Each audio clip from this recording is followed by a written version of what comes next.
الفاتحة من يد القبول وتمام كل شرب ومأمول وشريف طبعا بدنا في الدين والدنيا والآخرة في عدالة كل شيء فلك بدن للرسول لنا ولوالدينا والأحباب من المشايخنا في دين المعروف والعافية وعلى نية أن الله ينور قلوبنا وقلوبنا مع الهدى والتقى والعفاف والموت على دين الإسلام بلا محنة ولا امتحان بجاهه ولا جيتنا جامعة لكل نية صالحة وزيادة ومحبة في شرف الحبيب محمد صلى الله عليه وسلم. الفاتحة. بسم الله الرحمن الرحيم. الحمد لله رب العالمين حمدا يوفي نعمه ويكافئ مزيدا يا ربنا لك الحمد لما ينبغي لجلال العظيم سلطانه سبحانك لا نحصي ثناء عليك أنت كما أثنيت على نفسك فلك الحمد حتى ترضى ولك الحمد إذا رضيت ولك الحمد بعد رضا.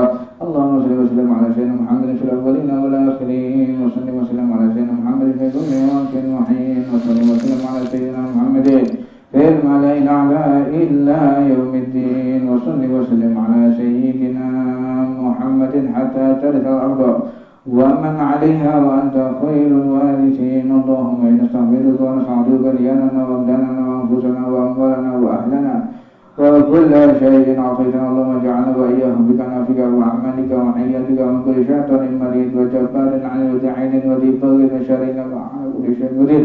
اللهم حدنا بالتقوى والاستقامة وأعتنا من موجبات الندامة في الحال ولمن أسمع دعاء.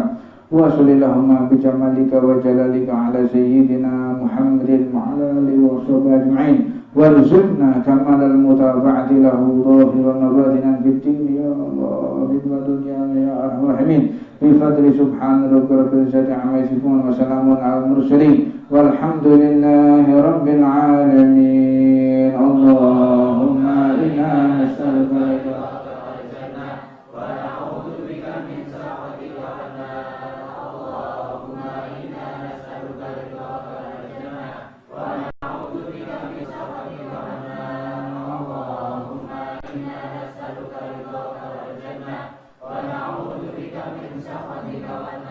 يا عالم سرنا لا تهتك شرعنا وعافنا وارفعنا وكلنا حيث كنا.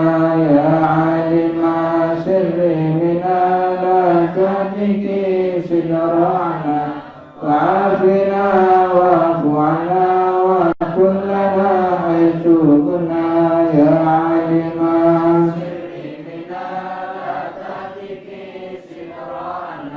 وعافنا واعف عنا وكلنا حيث كنا. يا الله بها يا الله بها يا الله بحسن الخاتمة. يا الله بها يا الله بها يا الله بحسن الخاتمة. يا الله بها يا الله بها يا الله بحسن الخاتمة.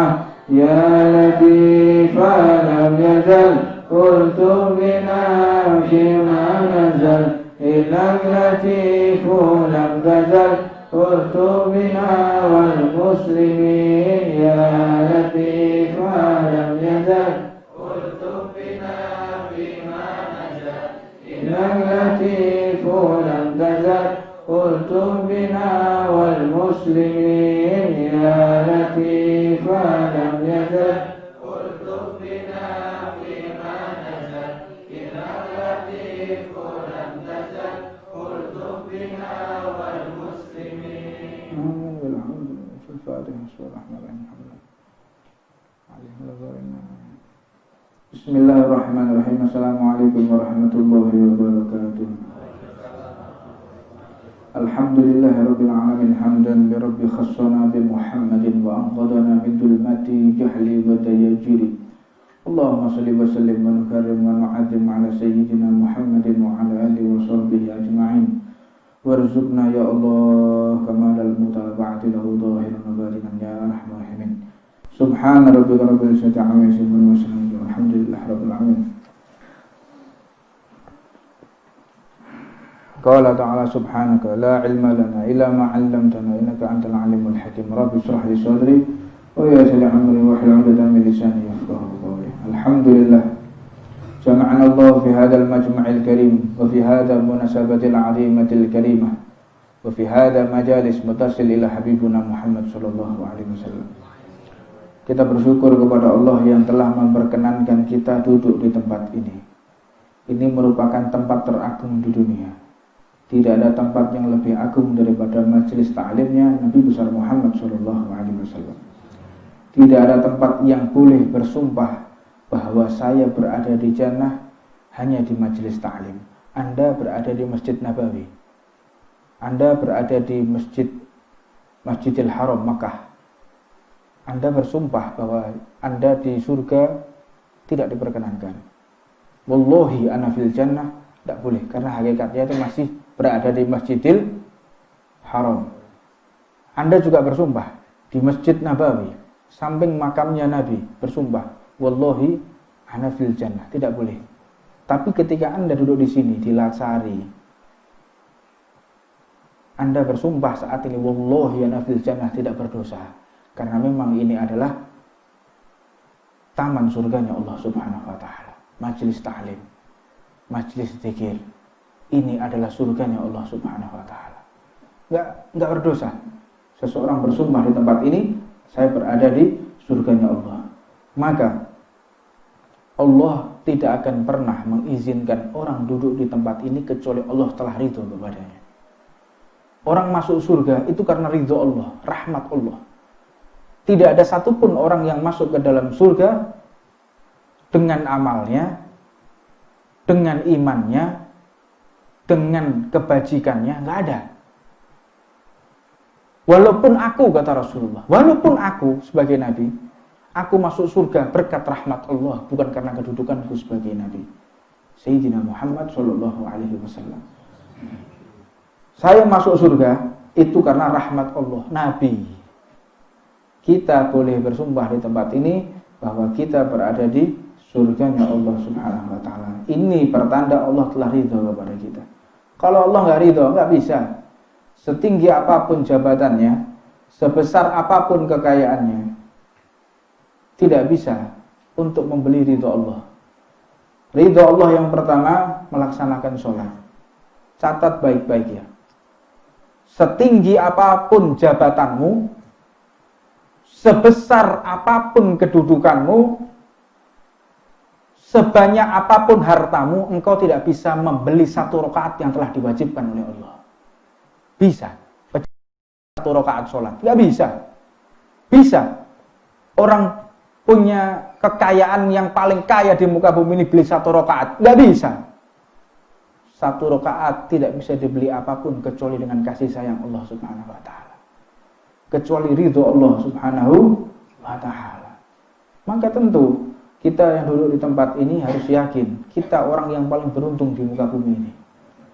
Beruntung kita. Lebih beruntung dari orang yang mendapatkan door prize, dapat kuis, dapat hadiah. Enggak, mereka hina di hadapan Allah. Orang yang beruntung, orang yang kebagian ilmunya Nabi besar Muhammad SAW. Maka dilanjutkan di dalam kitab ini, Da'watut Tammah wa Tadhkiratul Ummah, bahwa kita diwanti-wanti jangan sampai masuk ke daerah riya atau sombong, menyombongkan diri. Asyirkul khafi, syirik yang tersembunyi, yang kadang-kadang kita tidak merasa. Wasyirkul asghar, dan syirik yang kecil yang kadang tidak terasa, itu adalah orang yang merasa riya lebih mulia daripada orang lain. Dan tidak ada satupun amalan yang diterima oleh Allah manakala ada di prasangka kita merasa lebih mulia dari orang lain atau membutuhkan pujian selain daripada ridho Allah, ingin mendapatkan pujian dari manusia. Man kana yuridul hayatud dunya wa zinataha nuwafi ilaihim a'malahum fiha wa hum fiha la yashkhasun.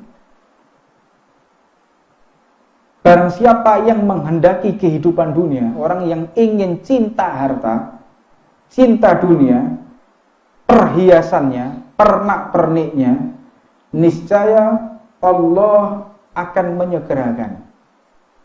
Orang kalau cintanya di dunia dan Allah mengabulkan cintanya kepada dunia, maka Allah mensegerakan kenikmatan dunia. Orang kalau berdoa, ya Allah, saya kepingin punya kekayaan, dia cepat kaya, cepat meraih uang. Dia maknanya telah mendapatkan kedudukan dunia dan dia tidak akan mendapatkan kedudukan akhirat. Fal'iyadzubillah min dzalik. Maka jika kita berdoa tidak kunjung dikabulkan oleh Allah, yakin Allah cinta kepada kita. Apalagi kalau kita sampai diiringi tahajud. Tahajud, nangis kepada Allah, merintih, ya Allah, hambamu mengharapkanmu, ya Allah. Ya Allah, hambamu ini menginginkan pertolonganmu, ya Allah, tapi gak kunjung datang. Menangis gak kunjung datang, berarti kita dicintai oleh Allah. Karena apa? Allah khawatir kalau segera mengabulkan doa kita, kita melupakan tahajud. Allah tuh tahu kepada kita. Kalau pas kepepet, tahajud. Kepepet, tahajud. Carane piye ben gak kepepet? Tahajud to insyaallah gak bakal kepepet. Jadi lek wis wayahe kepepet, gak duwe dhuwit, ditagih wong, mumet ngurusi penggawean, banyak musuh, baru buka Quran, baru buka sedekah, dompetnya baru dibuka buat sedekah. Telat. Sebelum itu semua terjadi, tetap istiqomah tahajud.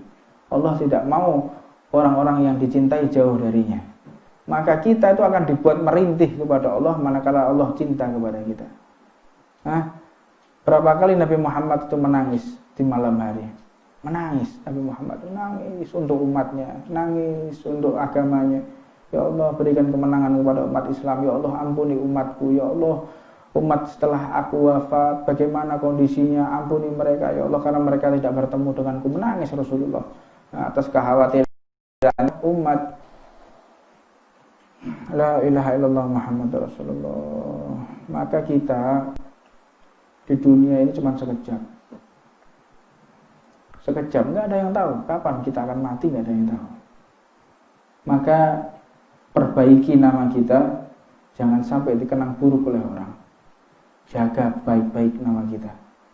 Jangan sampai kita meninggalkan dunia sedangkan nama kita dalam keadaan tercemar. Nama kita dalam keadaan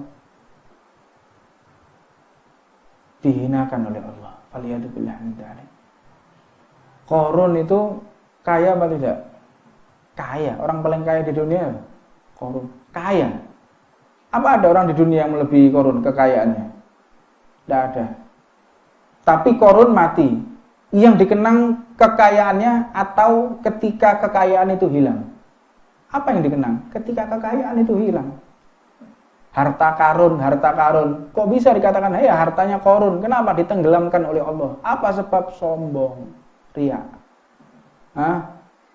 Kekayaannya itu berasal dari jerih payahnya, bukan dari Allah Subhanahu wa ta'ala. Ditenggelamkan semua oleh Allah. Kekayaan daripada Qarun. Manusia itu ya. Anda tahu manusia itu kalau sudah di hatinya penuh dengan harta, sampai sekarang itu diadakan penelitian di mana kira-kira titik tenggelamnya Qarun. Mari kita teliti untuk mengambil harta. Gobloknya gitu Pak. Ini orang dihinakan oleh Allah karena harta. Hina, tercela. Sepanjang masa dikenang kehinaannya dia. Lah ini kok ada orang mengejar kehinaan itu? Ini lagi diteliti nih. Ini orang para ilmuwan sains geodesi, ilmu ahli pertanahan lagi mengejar di mana tempatnya harta karun itu yang telah ditenggelamkan oleh Allah. Ini saking percayanya orang kafir kepada Al-Quran. Percaya mereka. Jangan dikira nggak percaya. Makanya ada filmnya, beberapa film yang ada, saya pernah melihat itu untuk memikirkan apakah mereka percaya dengan Allah. Ternyata mereka percaya. Ada beberapa film itu yang sifatnya edukasi, mencari harta yang tenggelam, pakai alat, sampai melibatkan pasukan militer, melibatkan para ilmuwan untuk mencari hartanya Qarun yang tempat titik tenggelam. Mereka berharap Mereka berharap akan menemukan harta yang hilang itu karena jumlahnya sampai beratus-ratus bahkan beribu-ribu ton emas. Ya, ini manusia udah tertutup tuh kayak begitu. Orang udah tertutup, ya kayak begitu. Ini orang dihinakan karena barang yang ditenggelamkan oleh Allah. Tempat kehinaan itu tempat tujuan orang sekarang. Faliyadzubillah min dzalik. Na'udzubillah. Fir'aun itu raja. Fir'aun itu raja, penguasa, presiden di seluruh dunia itu Fir'aun. Penguasa. Raja di raja. Itu Fir'aun. Nggak ada raja setinggi Fir'aun. Tapi yang dikenang apa? Rajanya atau kezalimannya? Zalimnya. Makanya kita jangan tergila-gila dengan kekuasaan, jangan tergila-gila dengan harta. Bisa jadi harta tersebut membuat kehinaan bagi kita dan keluarga, dan bisa jadi kedudukan, jabatan membuat kita menjadi hina di hadapan makhluk Allah, di hadapan Allah, bahkan dikenang sepanjang masa kehinaan tersebut. Na'udzubillah min dzalik. Jangan sekali-kali kita minta sesuatu yang berkaitan dengan dunia. Minta, ya Allah, tambahkanlah rezekiku, yang mana rezeki tersebut bisa menambahkan cintaku padamu, cintaku pada Rasulmu, dan tambah pula keimananku. Gitu. Ojo njaluk, ya Allah kapan sugih, ya Allah kapan sugih, sepeda motor kreditan, ya Allah omah gak mari-mari, ya Allah cicilan 15 tahun, kapan duwe omah apik, ya Allah. Belum tentu loh. Kita setiap hari bisa ke majelis taklim karena duit pas-pasan. Duit pas-pasan, kendaraan tidak ada. Coba kalau tiba-tiba kita punya uang 10 miliar. Terus omahe tunggu di Surabaya. Iso sampai ke majelis taklim. Hah? Ya ora ono ya bendina nek mall iku sing ya. Mlaku-mlaku tuh ngene mall, jalan-jalan. Tiba-tiba dapat uang 10 miliar dan rumah di Batu. Gak kira majelis taklim serang arah Jatim Park iku sing yo. Jalan-jalan sama keluarga, dinikmati sama dia, beli mobil baru, wah jelajah kemana? Ke Bali. Nah, kemana? Ke luar negeri, ke Singapura. Ya, akhirnya apa? Terkontaminasi dengan barang yang haram. Nah, kenikmatan itu sudah tinggi, dia akan mencari kenikmatan yang lain, akhirnya akan mencari kenikmatan yang dilarang oleh Allah. Paham tidak begitu? Kenikmatan itu jika kita turuti akhirnya berlanjut kepada kenikmatan yang dilarang oleh Allah. Bendino cangkruan, tuk warung kopi, mak ngene-ngene wae tuk warung kopi, pindah tuh ndi? Ayo pindah tuh ngene kafe. Tuk kafe akhirnya pindah tuh kafe, mulai wah pengen luwih seru, ono tempat dugem. Itu manusia tuh kayak begitu. Ojo gak kira oleh aku, ojo hati-hati loh. Manusia tuh kayak begitu modelnya. Punya sepeda pancal. Sepeda pancal. Ini yang saya alami loh. Yang saya alami dan tidak saya ingkari. Duwe sepeda motor. Sepeda motor Matic. Mau kemana? Ya paling jalan pemuda balik. Begitu duwe sepeda motor trail lho ndi parae? Tondi gunung lho. Manusia tuh kayak begitu. Itu nggak bisa diingkari. Makanya minta harta yang membuat kita semakin dekat kepada Allah. Asalnya gak tahu nirupane gunung tuh kayak apa. Akhirnya di sepeda motor trail, golek komunitas trail. Nah ketemu, munggah dur gunung. Cari. Nah, oh tok gini nih gunungnya. Engko wis maring dhuwur gunung golek. Golek mana? Manusia golek apa? Golek undak-undakan sing iso pencolotan. Itu manusia itu kayak begitu. Paham ya? Itu sifat manusia, nggak bisa diingkari itu.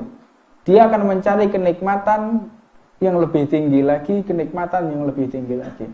Makanya hati-hati sama rokok. Wong lek wis rokokan, dia akan cari yang lain. Tidak ada satupun kemaksiatan orang yang mengawali tidak dengan rokok. Kalau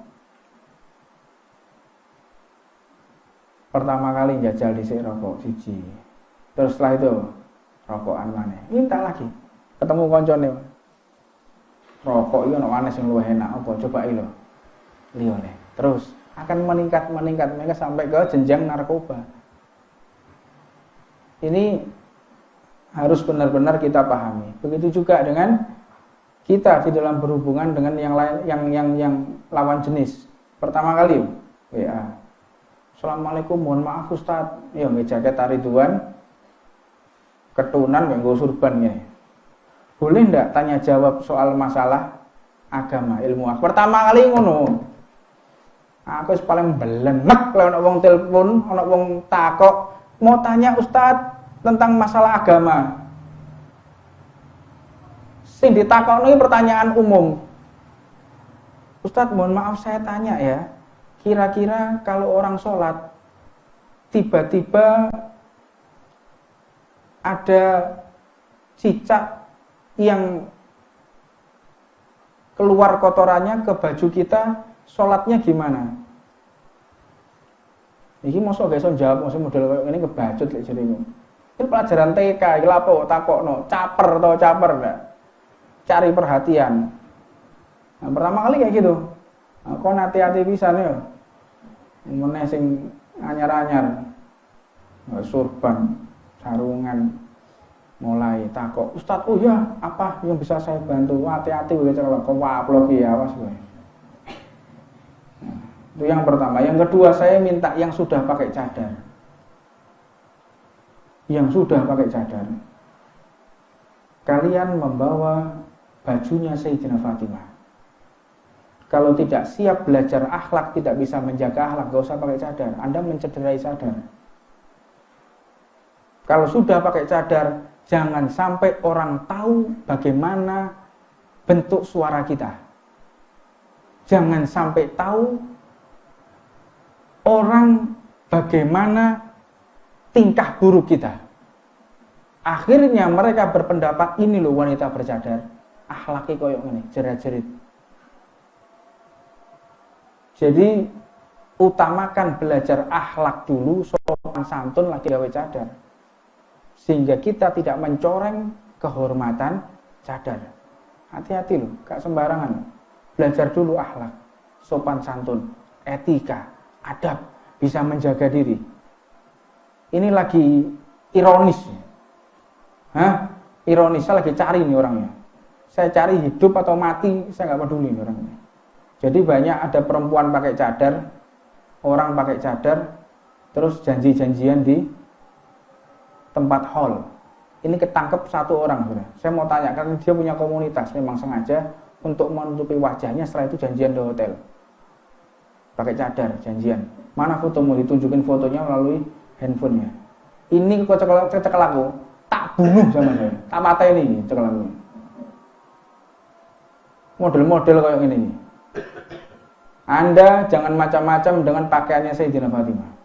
Tak ajar betul. Gak peduli saya.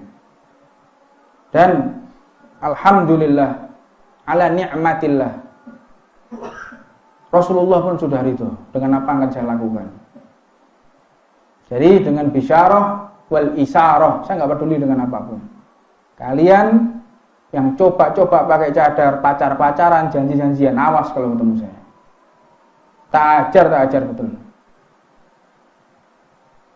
Dan juga orang-orang sudah pakai surban, hati-hati. Anda jangan mempermalukan pakaiannya Rasulullah. Kalau nggak siap menjaga akhlak, jangan pakai pakaiannya Nabi Muhammad.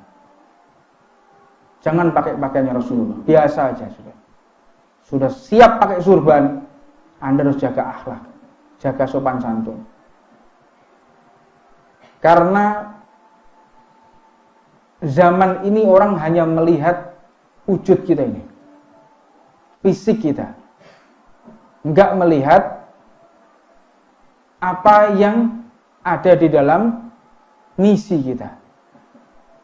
Jadi saya amanatkan, kalau sudah pakai cadar, jangan sekali-kali bermaksiat yang berkaitan dengan laki-laki. Dan kalian juga yang sudah pakai surban, jangan sekali-kali berkaitan dengan lawan jenis. Naudzubillah.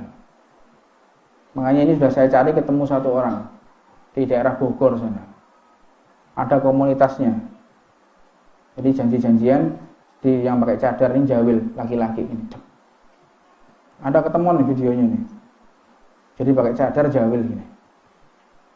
Terus setelah itu tanya, minta nomor HP, jual nomor HP. Apa ini kok ini? Anda mau menghina orang pakai cadar itu sulit. Nafas sulit, panas, setengah mati, dicaci maki. Tapi engkau gunakan untuk menghina. Berat loh. Orang pakai cadar itu. Anda kira nggak berat? Sulit.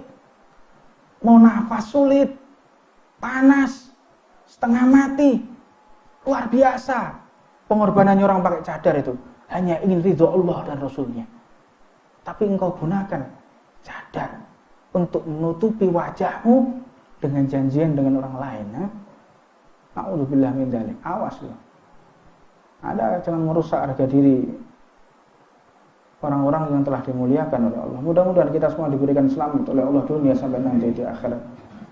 Dan mudah-mudahan Allah benar-benar memberikan kita kekuatan istiqamah sehingga segala kekurangan kita ditutup oleh Allah, segala aib kita, dosa-dosa yang kita perbuat diampuni oleh Allah, dan Allah senantiasa melindungi kita dari segala sesuatu yang tidak diridhai olehnya. Rabbana atina fid dunya hasanah wa fil akhirati hasanah wa qina adzabannar. Wa sallallahu wa sallama ala sayyidina Muhammadin walhamdulillahi rabbil alamin. Tafsir al-Fatihah. Bismillahirrahmanirrahim.